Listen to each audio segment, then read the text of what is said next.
He said he was rich, dangerous, and in danger. She sent him $20,000. Modern love, folks. Ah, Tinder. The magical land where love, deception, and low-effort bios collide. That's where our story begins, not in a castle, but in a swipe. And not with a prince, but with a professional illusionist. Not the top hat kind, the Amex Platinum kind. Meet Simon. Or, as his dating profile screamed in all caps, Simon Leviev.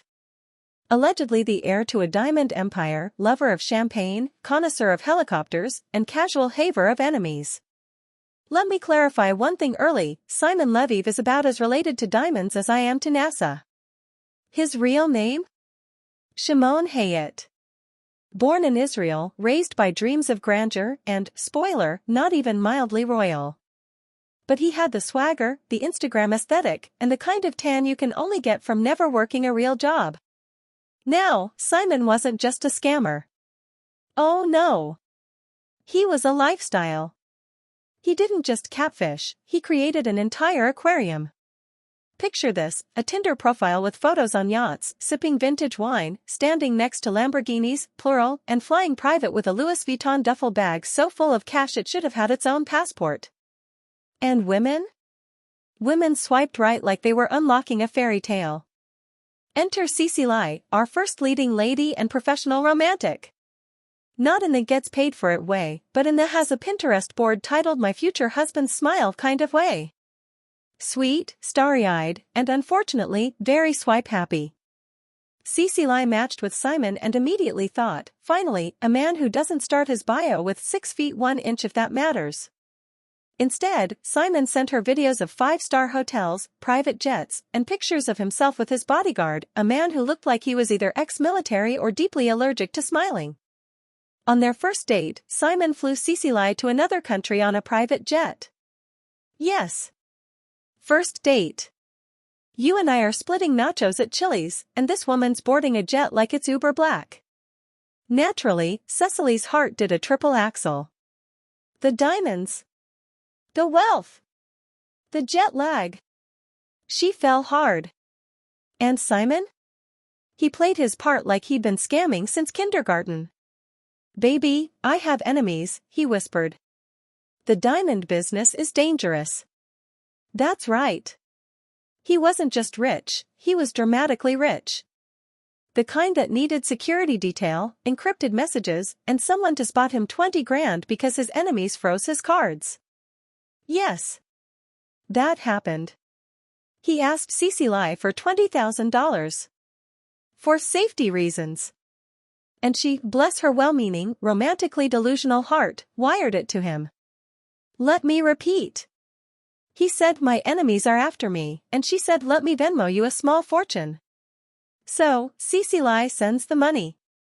A clean $20,000. And like any grateful boyfriend in extreme danger, Simon does what any man on the run from Diamond Mafia goons would do. He sends her a thank you selfie from the Four Seasons. Yes. Our guy is supposedly dodging death squads, but still found time for room service and a perfectly folded towel swan. It's the kind of multitasking you don't learn in business school, you learn it in con school. But hey, Cece Lie wasn't just thinking with her heart, she was thinking with her future. She imagined herself as Mrs. Leviev, co-piloting jets, attending galas, possibly even holding a tiny diamond-shaped baby. Meanwhile, Simon was already swiping again.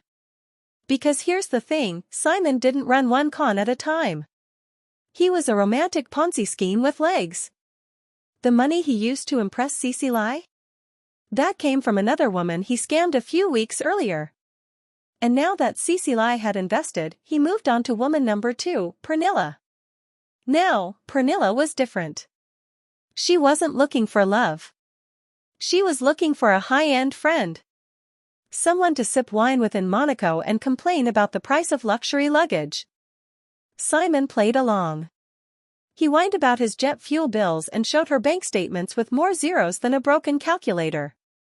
He didn't flirt, he glamored. Pernilla, of course, was hooked. But not in a romantic way. She saw Simon as the rich BFF who'd maybe one day lend her a Versace clutch. Instead, he started borrowing money. Again. Now, this is where it gets spicy. While Lie is still thinking she's in a Bond movie romance and Pernilla's busy transferring five-figure loans like it's Monopoly money, Simon is juggling both women and more.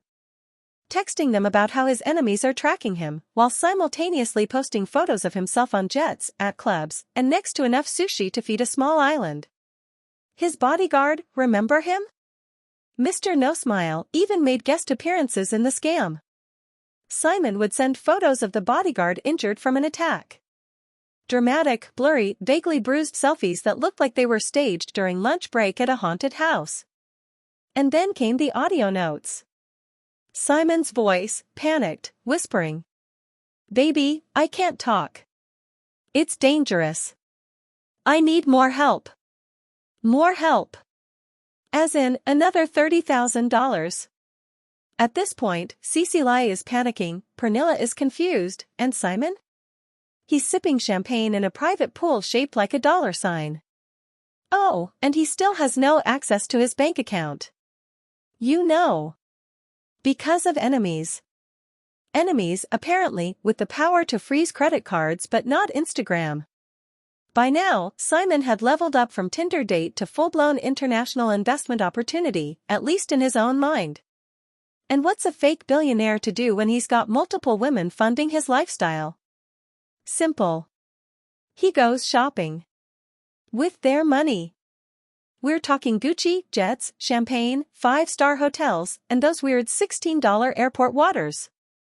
Simon was burning through borrowed money faster than you can say this is probably a felony. Lie? She was now so far and she'd opened up 9 credit cards. 9. At this point, she wasn't dating a man, she was dating a financial services department. Her phone looked less like a romantic texting thread and more like a fraud investigator's wet dream. And still, Simon kept asking. More wire transfers. More emergency flights. More "I love you, baby, we're almost safe." The words "almost safe" here meaning I just spent your money on oysters and need another round. Meanwhile, Pernilla, our second leading lady, started to get suspicious. Not because of the constant cash demands, mind you, but because Simon sent her a voice note from the exact same hotel lobby he said he was hiding from. Yeah. Not a criminal mastermind. Just a man with poor soundproofing. So Pernilla did what every good friend should, she Googled him. And let me tell you, if your boyfriend's name turns up in 3 different languages under scammer alert, it's not a red flag. It's a red fireworks display set to the soundtrack of Run. Turns out, Shimon Hayat had already done jail time in Finland.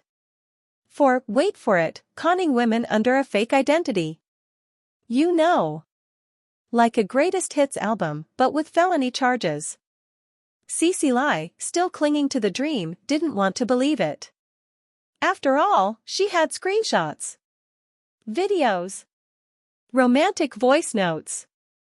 Surely, a scammer wouldn't say "I miss you" in 3 languages while wearing a Rolex, right? Wrong. He would. He did. He probably still is. But back to our jet-hopping conman.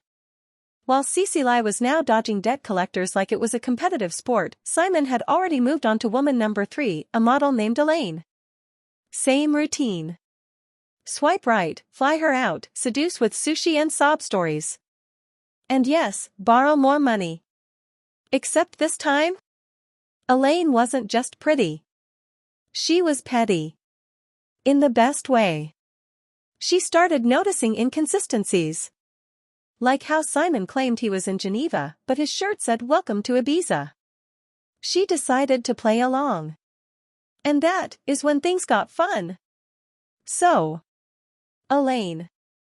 A vision with cheekbones sharp enough to slice diamonds, which is ironic, considering that's Simon's fake area of expertise. Unlike Lie and Pernilla, Elaine wasn't here to cry into her empty bank account. She was here to plot.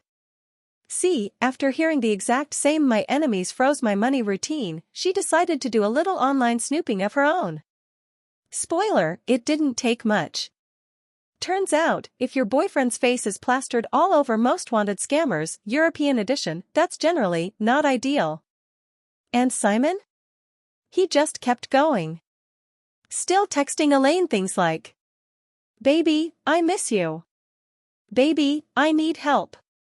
Baby, can you sell your car?" Classy. But Elaine didn't just say no. Oh no. She said, "Sure, baby. I'll help. In fact, I'll sell something better. His designer wardrobe." Yes, folks. This queen flipped the con. She told Simon she believed him, then offered to help him sell his high-end fashion stash to get fast cash. Gucci, Dior, Balenciaga, all purchased with stolen love and borrowed lies. And she sold every last thread on eBay. And she kept the money. Elaine went full Robin Hood, robbing the rich scammer to pay, well, herself. Honestly? Justice has never looked so good in a leather jacket. Simon, meanwhile, was spiraling. His empire of lies was collapsing. His private jets became economy seats. His dinners became airport sandwiches. His enemies were no longer made-up mafia men, they were actual police. Because here's the thing, the women talked. They connected online. And they compared receipts, literally. Once they realized they were all dating the same man and bankrolling the same con, they teamed up faster than a heist movie cast. Lie went to the press. Pernilla told her story.